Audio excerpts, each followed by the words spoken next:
Oi, pessoal, eu sou a Thaís, do Amigos com Psoríase. Eu acho que vocês já me conhecem. A gente é uma comunidade de apoio e informação a pacientes com psoríase e artrite psoriásica, com quase 80 mil de seguidores. E estamos aí na internet tentando apoiar e ajudar todos os pacientes. Hoje eu vim aqui, estou super lisonjeada por ser convidada. Eu não convidei. Eu fui convidada pelo Dr. Wagner Galvão, dermatologista maravilhoso, um especialista em psoríase e também em outras doenças dermatológicas, autoimunes, para esse podcast, para esse bate-papo, para a gente esclarecer, informar e falar sobre psoríase, né? Principalmente nessa data tão importante, né? Dia 29 de outubro, Dia Mundial da Conscientização da Psoríase, que é um dia para a gente conscientizar, falar de preconceito, falar sobre tratamentos, enfim. Gente, bora lá. Então, Dr. Wagner, vamos começar? Bora. Primeiro eu quero perguntar. Não, na verdade, primeiro eu quero falar. Boa noite, Dr. Wagner. Tudo bem? Como você está? Boa noite, Thaís. Que delícia estar aqui com você. Já tenho como amiga, a gente já está nessa luta. Ixi, a gente conhece faz muitos anos. Exato. E aproveitando esse mês da psoríase, a gente resolveu fazer esse bate-bola. E bora, vamos falar de psoríase. É isso mesmo. Doutor, justamente a gente combinou esse bate-papo justamente porque no dia 29 é o dia da conscientização mundial da psoríase, um dia muito importante para a gente, de conscientização, de informação, enfim.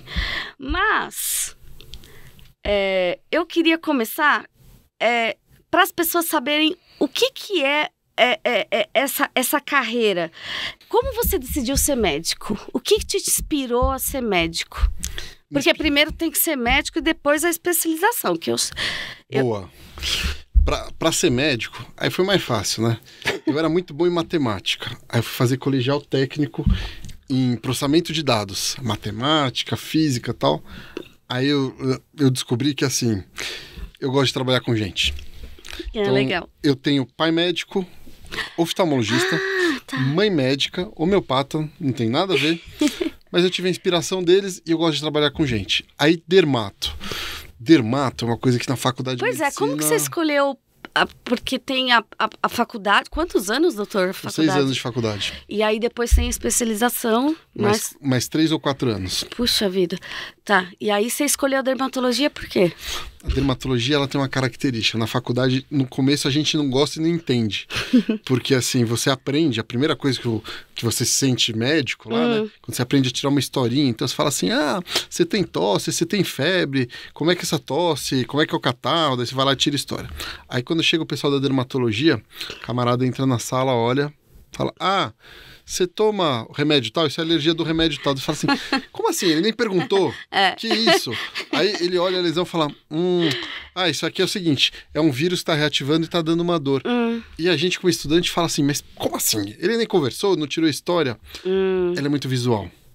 Então, no começo, a gente não gosta porque não entende. Entendi. Aí depois ela começa a ficar interessante.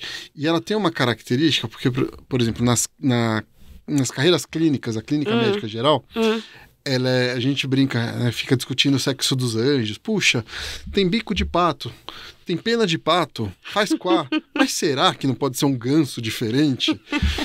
E a dermato, ela é muito assim, você olhou, se em 20 segundos você não sabe o que é, você vai fazer uma biópsia, mas tem uma chance de você estar perdido no meio do mato. Ela é muito mais rápida, muito mais resolutiva. Entendi. E ela tem pequenos procedimentos. Durante a faculdade, eu acompanhava grupos de cirurgia, grupos até muito famosos em São Paulo. E eu desisti de fazer cirurgia geral no dia que eu entrei numa cirurgia de 16 horas. Que eu falei assim, cara, não dá. Minha capacidade de foco, depois de 4, 5 horas, não dá. E a dermato, ela tem procedimentos de 3 horas, 2 horas e pouco. Aí vai bem. Aí... compatível com a vida. Aí eu fui parar na dermatologia. Que legal. E ela tem uma coisa, olha que legal. Reumatologista. O cara tá lá na UTI. Reumato. Reumato no nefro. Ele tá lá na UTI com potássio de 7. O cara vai tá quase para morrer porque ele pode ter uma arritmia cardíaca. Entra lá o nefrologista, liga uma máquina, faz diálise, aí o potássio caiu para 5,5, salvou a vida do cara. O cara continua na UTI, entubado. Só para esclarecer pro pessoal que não conhece, é o que cuida dos rins, né? É o médico do rim. Tá. Aí liga uma máquina de diálise, salvou a vida do cara. O cara continua lá na UTI, não mudou muita coisa. Dermatologista, ele tem um prazer que é o seguinte, eu faço muita psoríase, hidradeniite e tal, mas assim, tratar acne é uma delícia. Chega um menino lá com 15 anos... Ai, doutor, é o problema de toda pessoa. Não tem uma pessoa que eu acho que não teve problema com espinha, com acne. Chega um menino de 15 anos, capuz, bravo, embotadão, chapéu. Com vergonha, né, doutor? Aí você vai lá, acerta a mão no tratamento, ele tira o capuz, corta o cabelo, tira o boné, sai no sábado à noite. Né? E o impacto na qualidade de vida é uma delícia. Então, assim, eu não salvei a vida dele, mas eu devolvi a vida para ele, o sabor da vida. Esse lance muito da autoestima, né? Da pessoa se olhar no espelho e não gostar do que tá vendo, né? A dermato, ela mexe muitas vezes com esse aspecto da autoaceitação. É quase que o estigma. Muitas vezes as doenças de pele, e para quem tem doença de pele sabe bem disso, na pele literalmente, ela socialmente desabilita a pessoa. A pessoa que tem muita lesão de pele, o convívio na sociedade é muito difícil. Já passei tanto por isso, você não tem ideia. Então, é o que a gente ouve muito dos pacientes. Literalmente, eu senti na pele. Isso. Não dá para escapar dessa piada. Então, assim, eu entendo o impacto que uma doença de pele tem, e isso é bíblico, né? A gente tem uma tendência a se afastar porque é diferente. Então, o impacto, quando você acerta a mão e trata, é muito gostoso. A pessoa volta ao convívio. Recupera a vida social dela, a sua autoestima, a autoconfiança também. E, Thaís, eu canso de receber paciente que o pessoal fala, manda lá, vai fazer terapia, vai para psicólogo, psiquiatria. E assim, às vezes, uma das coisas que acontece muito você tratou, acertou a mão, melhorou a pele, o resto vai embora. Que o resto era consequência. Consequência daquele estado, né? Que a pessoa tá como é na psoríase. Exatamente. Falando nisso, já que você tocou no assunto, que é o nosso assunto, né? Que é o nosso tema principal, eu queria que você falasse, doutor, você como grande médico, conhecedor do assunto, o que é psoríase, doutor? Boa. Psoríase é uma doença de pele crônica, que é uma inflamação. Aliás, não sei nem se dá para dizer que é uma doença de pele. É uma doença que a primeira e a mais comum manifestação é na pele. Mas hoje a gente sabe que tem manifestação em muitos lugares. Não é uma doença só de pele, não. Sim. Esse conceito é relativamente novo. Então, lá atrás, quando eu estava lá na residência, eles falavam assim, 5% dos pacientes têm um problema lá nas juntas, daí você manda para reumatologia. Hoje a gente sabe que é 30% até 40%. Nossa, e a gente foi entendendo a associação da psoríase com as doenças metabólicas, aumentando o risco cardiovascular. Então, essa história veio nos anos 2000, quando alguns sistemas de saúde tabularam os dados, né? Então, você pegou lá, tem a classificação, o códigozinho das doenças, e daí você fala assim, CID, né? Isso. Que o pessoal pede quando precisa atestado. Qual que é o CID dessa doença? Aí você pega lá o CID de psoríase, e se você olha o CID de psoríase, a curva de mortalidade de quem tem psoríase é diferente. Existe uma perda de estimados 6 anos de vida. Nossa, doutor. Aí o pessoal olhou e falou assim, mas peraí, do que morre essa pessoa? E foi ver que a maior diferença era na mortalidade cardiovascular. Então, quais são os fatores de risco de mortalidade cardiovascular? Pressão alta, obesidade, síndrome metabólica, diabetes, tabagismo. Quais são fatores de risco para psoríase? Pressão alta, síndrome metabólica, obesidade, tabagismo. Então é pela mesma coisa. Aí quando você pega e ajusta estatisticamente, fala assim, eu vou comparar uma população que eu tenho esse mesmo perfil de obesidade, de outras comorbidades, quem tem psoríase continua morrendo. Fala assim, caramba, da onde vem isso? E eles entenderam que a inflamação que eu vejo na pele é o mesmo tipo de inflamação, por exemplo, das placas ateroscleróticas do coração. Nossa, é tipo, então não é na pele, é uma coisa interna mesmo. Tanto que a gente fala de doença autoimune que não é só da pele, né? É uma doença... Isso, é uma inflamação. E lógico, isso é mais claro em psoriases graves e extensas. Ah, sim. Para psoríase leve, a relação não é tão direta. Onde que é o corte? A gente ainda não tem certeza. Tá. Só que quando eu olho, eu entendo que eu tô vendo um pedaço dessa história, mas essa história ela tem outros capítulos. Então, por exemplo, na população geral, eu tenho 10% das pessoas com gordura no fígado. No pessoal de psoríase, é 50%, 60%. Nossa. Então, assim, eu tô pegando... Eu posso pegar por vários lados e todos eles me dizem a mesma coisa. Entendi. Eu tenho repercussão em outros órgãos que passavam embaixo do radar. Então, hoje, eu entendo a psoríase como uma doença sistêmica que eu preciso olhar o paciente sistemicamente. De modo abrangente. Sistemicamente seria de uma Isso. de forma abrangente. Isso, muitas vezes eu tenho que ser o capitão do time e falar assim, o amigo, colega cardio, esse paciente, eu tenho fatores de risco a mais, eu preciso controlar ele melhor. Pessoal, tá saindo aqui, tá aumentando a insulina, eu preciso controlar isso aqui melhor. Então, muitas vezes eu que tenho que ter esses links e manejar o paciente. E nesse sentido, você indicar o paciente para consultar outros médicos, de forma, como fala, multidisciplinar, de tratar de vários âmbitos, cardiologista, o nefrologista. Então, sim e não. Eu preciso mandar todo mundo para tudo? Não. Mas eu preciso gerenciar esse paciente. Ah, entendi. Então, assim, ele tem uma pressão alta tranquila, o clínico geral vai resolver, ou às vezes eu vou passar um remédio antihipertensivo e tá tudo bem. Mas eu preciso gerenciar uma parte disso. Então, aumenta a necessidade de tratamento disso. Então, eu tenho que ver essas comorbidades que aparecem nesse paciente. Entendi. Agora, por um outro lado, eu vejo muitas vezes o pessoal entendendo que isso é a grande importância de tratar. E eu não vejo assim. Eu vejo a grande importância de tratar assim. E um dos grandes prazeres que a própria pele dele justifica o tratamento. E quando eu acerto a mão nisso, eu melhoro a vida dele. Ah, que legal. E a gente falando disso, vou fazer uma pergunta meio drástica, assim, meio... A psoríase mata?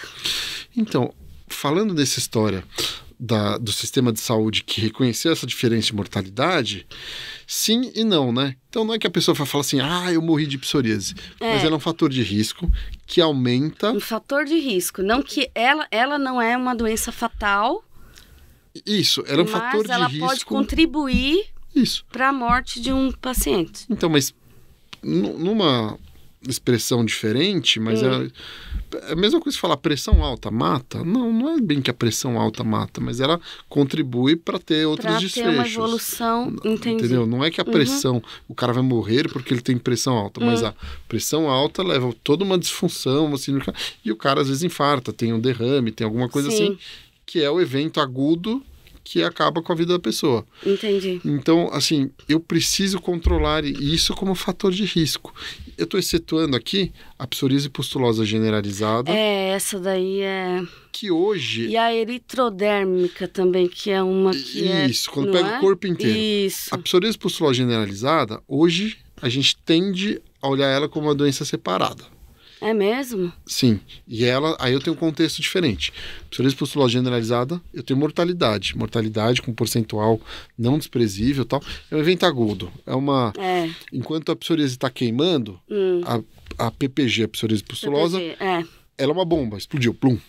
Então, às vezes, é quadro grave, UTI, é outra história. Hospital, UTI e tudo. A psoríase eritrodérmica, assim, é muito grave e até pode... Que ela abrange o corpo todo, ela espalha pelo corpo inteiro. Isso.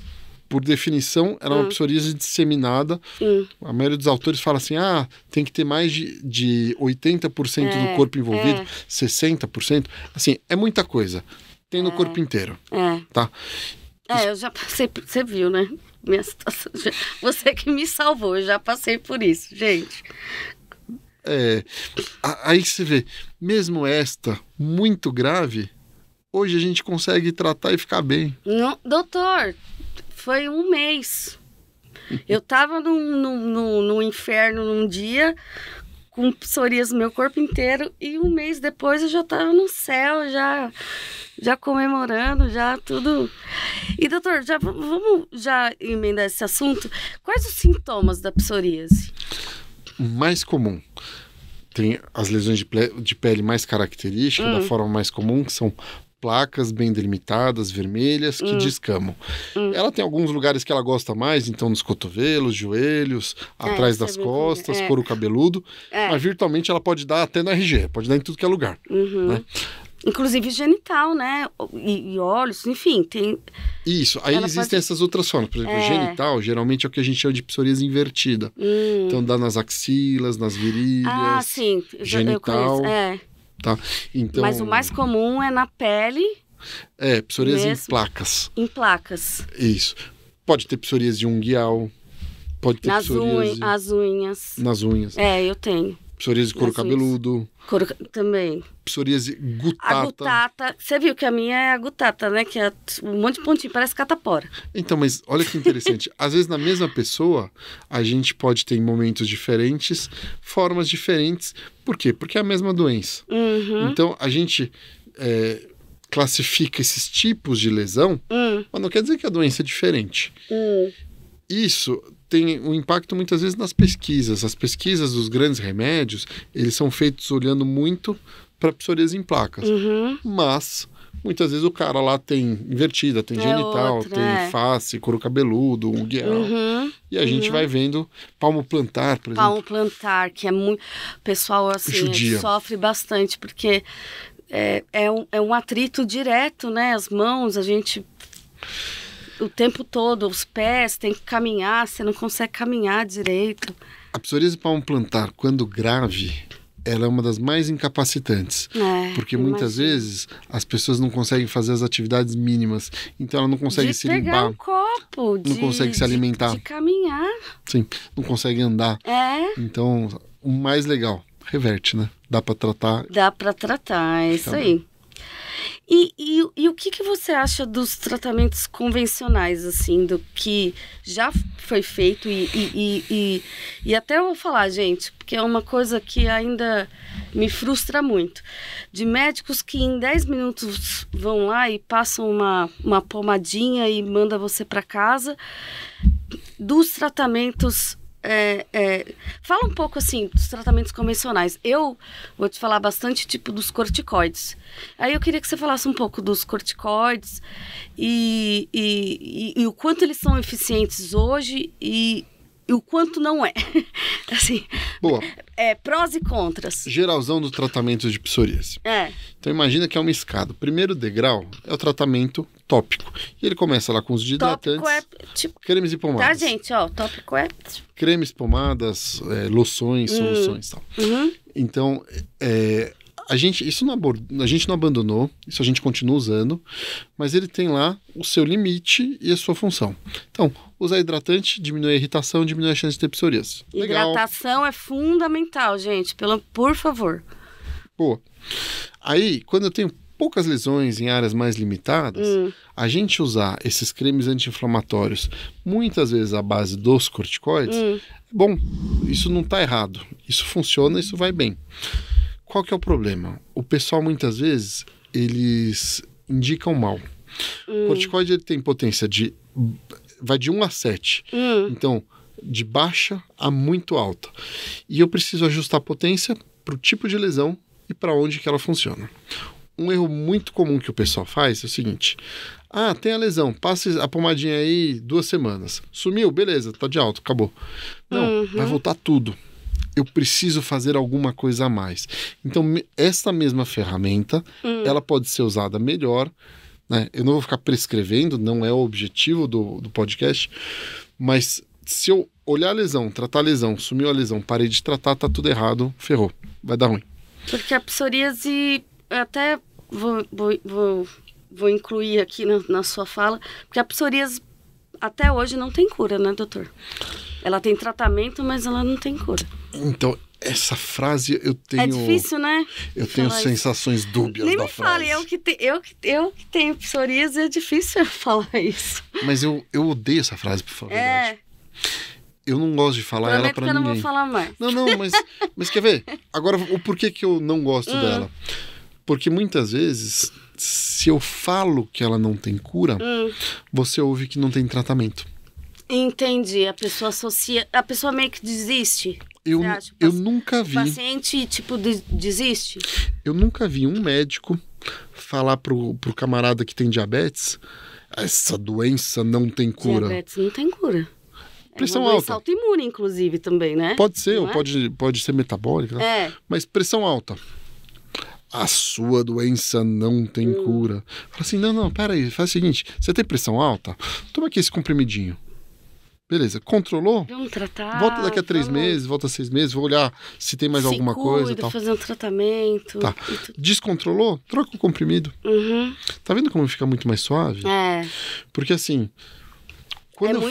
É muito impactante, né? Falar que a doença não... É frustrante. Você tem uma doença que não tem cura. Eu posso tirar a esperança da pessoa e ela não conseguir ver o quanto a gente consegue contratar. Evoluir no tratamento e conseguir, tipo, uma qualidade de vida e uma melhora na doença, assim, incrível, né? Coisas incríveis. Hoje, muitas vezes, o tratamento da psoríase é o seguinte: a pessoa tinha uma psoríase muito grave, passou por vários tratamentos, ficou lá 10, 15 anos, aí você acerta a mão no remédio, ela vai tomar uma injeção a cada 3 meses. E ela tá andando na praia, tá tudo bem. E quem tá na praia olhando, fala assim, não tem nada. E isso é muito diferente de uma doença que não tem cura. Então eu tenho... É muito relativo, né, doutor, esse conceito, muito... Então eu não gosto. Eu acho que desestimula é uma porrada muito forte. E eu vejo muitos colegas falando com boa vontade. E não é que eu tô mentindo, falar tem cura. É assim... Quer ver? Eu gosto mais de uma outra abordagem. O pessoal me pergunta assim, Thais, doutor, mas quanto tempo eu vou tomar esse remédio? Né? Aí eu brinco com o pessoal, fala assim, olha, é o seguinte, isso não é uma sentença. A gente vai continuar tratando até o momento que a gente acha que é bom para você. Que é suficiente para controlar o que você tem, os seus sintomas. Na minha cabeça eu tenho claro que eu tô propondo um tratamento de bastante tempo. E pode ser que eu nunca tire esse tratamento, mesmo controlando os sintomas. Mas, por um outro lado, se o cara às vezes dá uma cansada, tá muito bem, tiver umas férias medicamentosas, hoje isso já começa a ser possível. E hoje a gente já começa a olhar uma coisa que talvez essa seja uma das grandes novidades do mundo da psoríase. Tem algumas pesquisas que estão mostrando pra gente cada vez mais que, se bem tratada no momento adequado, isso ainda é um talvez, eu consiga mudar a história da doença. Inclusive o que a gente está falando sobre a artrite, né? De a pessoa nem desenvolver no futuro a artrite psoriásica, que foi no meu caso. Então, aí entra aquela pergunta assim, qual que é a relação de psoríase com a artrite psoriásica? É assim, normalmente, em 70% dos casos, aparece primeiro a pele. Então, assim, de quem tem psoríase, mais ou menos 30% vai ter artrite em algum momento. 30%. Beleza. É bastante, né, doutor? Mas desses que têm artrite, 70% começou na pele. Mais ou menos 25% começou as duas juntas, pele e articulação. Tá. E uns 5% tinha algum problema nas juntas e depois abriu a pele e daí é mais fácil fazer o diagnóstico. Entendi. Porque, bem a verdade, o diagnóstico de psoríase, ele é mais fácil que o diagnóstico de artrite psoriásica. Doutor, só falar um pouquinho o que é artrite, para as pessoas que não conhecem, não sabem o que é. Beleza. E só um pouquinho dos sintomas, só para dar uma esclarecida pro pessoal. O que é artrite? Eu tô falando aqui mais da psoriásica. Tá. Artrite é o seguinte, é uma inflamação das juntas, né? Das articulações. Isso. Articulações são as dobras. E ela pode pegar de várias formas. Sim. Então, assim, A artrite, que são essas inflamações das juntas, ela pode acontecer nas juntas periféricas. Então, por exemplo, nas juntas dos dedinhos, nas juntas dos punho, cotovelo, joelhos. Isso, às vezes, ela fica dolorosa, ela fica inchada. Dói. E tipicamente, ela de manhã, ela acorda travada. Rigidez matinal. Então, muitas vezes o pessoal chega falando, mas eu tenho dor no joelho. Daí fala assim, escuta, você tem dor no joelho no fim do dia, quando você carrega muito peso? Então isso aí é artrose. Geralmente isso é mecânico. A característica da dor inflamatória, a característica que chama mais atenção, ela é uma dor de repouso. Então a pessoa acorda travada, aí quando ela começa a movimentar... Já acorda com dor. Isso, às vezes acorda, chama rigidez matinal. Acorda, leva 15, 20, meia hora para fazendo movimento, aí solta. Sabe aquela história? Articulação, ela é uma dobradiça, né? Então aqui imagina uma dobradiça da porta. Faltou o WD, você abre a porta... Aí você joga o WD e começa a mexer, aí ele solta. Exatamente isso que acontece. Na dobradiça, que é a articulação, ela tem um líquido que lubrifica, o líquido sinovial. Que tipicamente de manhã você tem menos. Como na boca, né? Você não acorda com a boca seca? Sim. Então quando você acorda, você vai estimulando, produz esse líquido sinovial, aí ele libera, aí solta. Nossa, doutora, só para um comentário pessoal, assim, eu sofri demais, assim, a dor da artrite, quem sabe, quem já passou por isso sabe o que é muito difícil. Talvez mais, não sei, eu não consigo comparar, talvez mais difícil do que as lesões na pele, mas enfim. Mas, doutor, hoje a gente já tem coisas muito bacanas para falar dos tratamentos da psoríase e que poucas pessoas sabem. Além desses tratamentos que a gente fala que já são mais... não sei se falar obsoletos, se é a palavra certa, mas assim, a gente tem os medicamentos biológicos que são medicamentos que têm transformado a vida das pessoas com artrite psoriásica e psoríase. Eu, particularmente, e eu quero deixar aqui meu relato, porque eu acho muito importante para falar para as pessoas, que eu fiquei 33 anos com a minha pele e com a dor. Artrite e psoríase. Eu recebi o medicamento biológico, em um mês eu não tinha lesão nenhuma. Em 3 meses, a dor eu acho que demora um pouco mais, né, da artrite. Em 3 meses eu já não sentia dor nenhuma. Aí eu falei, gente, isso é um milagre. Mas eu queria que o doutor explicasse pra gente o que são os medicamentos biológicos, imunobiológicos e como que eles têm mudado a vida dos pacientes. Os medicamentos imunobiológicos, eles são anticorpos. Então, eu vou explicar para quem não entende, para quem não é da área. Doutor, fala bem simples. Sabe o que é uma vacina? Então, o sujeito toma vacina para pneumonia. Então, você vai lá e dá uma injeção que tem um combinadinho com um pedacinho da bactéria que causa pneumonia. Para causar... Para o corpo produzir anticorpo. Anticorpos para aquele... Então, o anticorpo é uma proteína que a gente normalmente produz. E hoje, a maior parte dos imunobiológicos, eles são anticorpos ou humanos ou humanizados. Então, ele é um Yzinho, que é uma proteínazinha, que ele gruda em algum lugar. Então, ele tem um alvo que ele gruda. E hoje, a gente consegue grudar ele em algumas proteínazinhas que as células usam para conversar.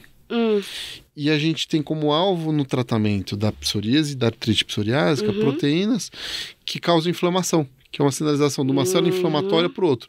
Então é mais ou menos assim, é o apito do guarda-chefe chamando o exército dele. Entendi. Né? Ou até, pior, chamando os bandidos.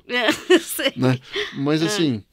a gente consegue mexer em algumas coisas muito pontuais. Aí eu vou voltar um pouquinho. Nos tratamentos clássicos lá, então, a fototerapia hoje a gente usa na psoríase com menos entusiasmo, honestamente. Mas assim, e corticoide tem lá. Também. Corticoide tópico para lesões pequenas, Você falou, bem. tem Corticoide Cada caso é um caso. sistêmico, injetável, Injeção. a gente não usa e a gente, ao contrário, a gente contraindica.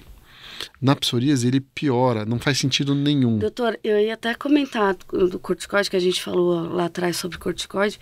Essa da injeção, o que foi aí que eu descobri o efeito rebote. Se você quiser falar até um pouco. Então, por que a gente contraindica o corticoide sistêmico, quer dizer, injetável oral, no tratamento da psoríase? É porque, assim, ele deixa a pessoa, às vezes, refém disso. Ele é um tratamento que, médio e longo prazo, para esta doença não faz sentido nenhum. E muitas vezes a gente dá um pouquinho e quando tira, ela explode. Nossa, doutora, eu já passei por isso muitas vezes. Então, não faz sentido nenhum no mundo de hoje. Aí tem lá o metotrexato. O metotrexato é uma medicação já antiga, muito tradicional. É um imunossupressor, é isso? Ele é um remédio oral que ele é um citostático, ele diminui lá a reprodução das células, grosso modo. Em determinada dose para cima, ele é imunossupressor. Determinada dose para baixo, não. Imunossupressor significa diminuir o meu sistema imunológico, assim, tipo... Existe uma definição que a maioria dos médicos não sabe, tá? Mas assim, tem uma definição de onde que vem imunossupressão. Imunossupressão é o seguinte, veio do transplante. Sim, ele é muito utilizado. Eu já li sobre isso em transplantes. Então, mas assim... Para a pessoa não rejeitar o órgão. Falei certo? Perfeito. Doutor? Então, assim, quando a pessoa recebe um órgãozinho de outra pessoa e tal, a gente tem que dar um monte de remédio que segura o sistema inflamatório para ele não ter problema. Aí, o que o pessoal percebeu? Que algumas pessoas que usavam esses remédios recebiam algumas vacinas, onde tinha vacinas de vírus vivo, e o vírus vivo atenuado, enfraquecido, ou a bactéria enfraquecida, que não causam nada nas pessoas normais, naquelas pessoas com esses remédios davam a doença que não era para dar, que era para proteger. Era pra dar. E aí veio o conceito, essas pessoas são imunossuprimidas. Imunossuprimidas. Então, por exemplo, existe... Desculpa, doutor. Uma pessoa, por exemplo, com psoríase e artrite psoriásica é imunossuprimida? Por exemplo, corticoide é imunossupressor? Todo mundo vai falar que sim. Só que assim, ele é imunossupressor acima de uma determinada dose. Com uma dose bem alta. Tá. Não é nem bem alta, mas assim, em doses baixas não. O metotrexato é a mesma coisa. Tá. As medicações que tratam psoríase, elas são imunossupressoras? Até são quando eu olho a bula e falo que eu não posso dar vacina viva. Tá. Mas na prática, aí entra uma diferença conceitual, né? Que é o seguinte, o conceito na medicina, da bancada lá do médico, principalmente o médico mais velho, que a gente falava assim, nossa, esse paciente é imunossuprimido, o que você quer dizer? Aumento de infecção, mais pneumonia, mais câncer, mais dor de cabeça, reação à vacina e tal. Isso a gente não vê nesses tratamentos. Então, assim... Você diz do biológico? Dos biológicos mais específicos. Tá?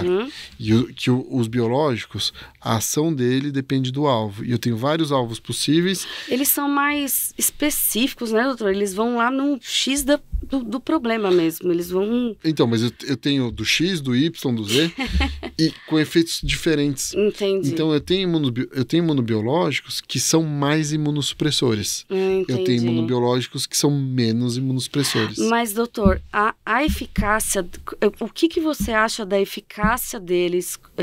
Porque, eu não sei, quando você se formou em medicina, enfim, você era, acho que um menino. E a gente não conhecia muito de biológicos. E hoje você é o super conhecedor de medicamentos imunobiológicos para tratamento de doenças de pele autoimune. O que mudou? Qual que é o impacto que você vê nos seus pacientes com medicamento imunobiológico? Tá. Inclusive eu. Boa. O que aconteceu? Você viu o antes e depois, né, gente? Eu mando para vocês um antes e depois. O que acontecia? Lá atrás, com a chegada dos imunobiológicos, a gente ganhou um nível de eficácia que a gente não tinha antes. Com um perfil de efeito colateral muito bom, mas que ainda dava alguns problemas. Então, a primeira linha dos imunobiológicos... Foi que 2002 com o Mira? o Mira, assim, apesar de ter sido aprovado por aí, na prática, quando eu estava na residência, a gente estava começando a ter alguns casos. Então isso era 2008, por aí. Tá. Porque a gente tinha um problema que, assim, já tinha um remédio, mas ele não tinha aprovação para várias indicações. O Mira, ele veio, que é o adalimumab. O adalimumab. Ele veio primeiro para artrite reumatoide, depois para doença inflamatória intestinal. Sim. Chegou para psoríase. Doença de Crohn também. Que é doença inflamatória. Isso, retocolite, doença de Crohn.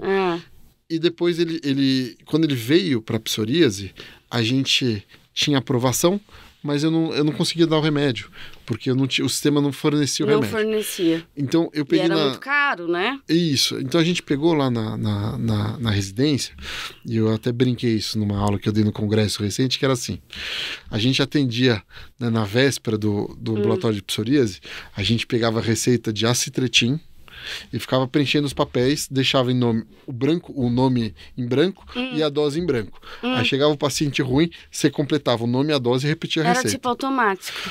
Era o que tinha. Era o que tinha. Sei lá, 60% dos pacientes eram com metrixato. Não era algo personalizado, era... A gente tinha 3 opções e a gente chamava de terapia rotacional, porque uma começava em mal, você dava a outra. A outra dava mal, você dava a outra. Aí quando essa ia mal, você voltava para a primeira.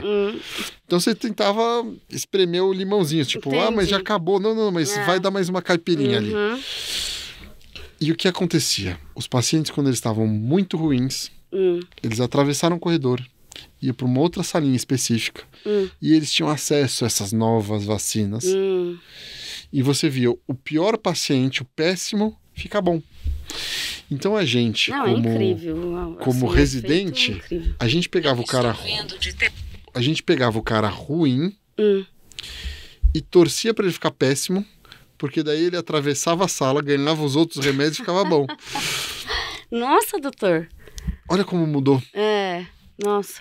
Aí, o que aconteceu? Essa era a primeira linha dos imunobiológicos. Sim.